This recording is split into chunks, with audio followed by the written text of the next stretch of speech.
Hi there, and welcome to today's video.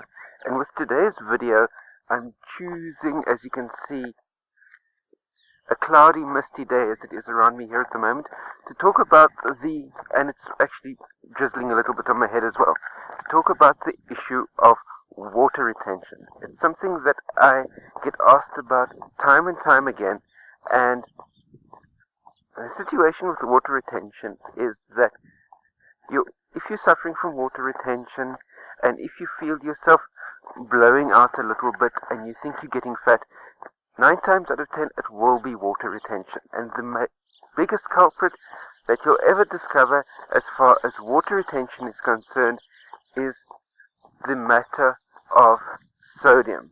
Wait, let me just cross the road here quickly so that I'm walking towards the oncoming traffic.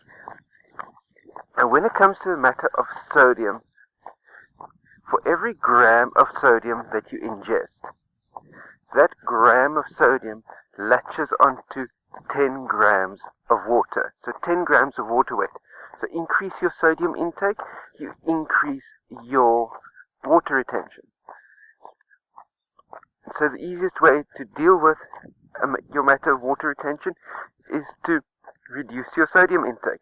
And at the same time as reducing your sodium intake, increase your potassium intake. In other words, eat more bananas, increase your potassium intake, because unlike sodium, potassium does not get stored by the body. So which means that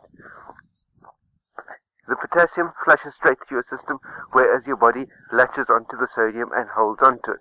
The only way really to be able to get rid of the sodium that you've been building up in your body is by getting out there, getting on your bike, getting out on a run and sweating. That way you'll be sweating the sodium out of your system, and at the same time, for every gram of sodium that you sweat out during a workout, you'll be dropping 10 grams of water weight, which is invariably, when people get onto an exercise routine for the first time, they find the scales dropping off drastically. And it's not fat that you're dropping off drastically in the first 2 weeks of your normal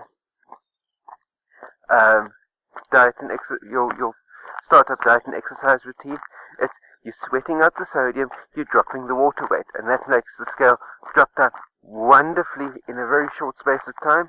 And by dropping off wonderfully in a short space of time, the scale suddenly becomes your friend, and you think, brilliant.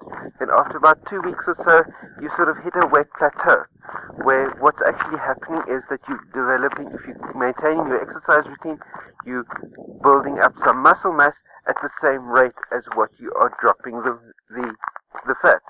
So which means that it takes you a little bit longer. You hit a little bit of a plateau, then once you've developed some muscle mass, some lean muscle mass that's able to burn fat more effectively, then suddenly your fat burning suddenly kicks up and the scale drops down a bit. But when it comes to dropping water weight, dealing with water retention, up your potassium intake, reduce your sodium intake, and get out there, get exercising, get out into the hills. These awesome hills that I've got around me here at the moment. Just take a look back in that direction over there over my shoulder. Get out into the hills, get cycling, get running, get walking, and build up a bit of a sweat, and before you know it, you will have shedded the excess sodium, or start shedding the excess sodium, and along with that, you'll be shedding a whole lot of excess water weight, shedding a whole lot of water retention. That's my take on the matter. Post your comments and questions down below. If you like this type of video content, give it a thumbs up. If not, give it a thumbs down. That way I know what type of content to be putting out in the future. And last but by no means least, click that big red subscribe button down in the bottom left hand corner of your screen. That way you'll be able to stay subscribed to my channel for all of the new content that I'll be posting out on a day-to-day, week-to-week basis. Stay carved up for the win out there. I'll see you next time. Cheers.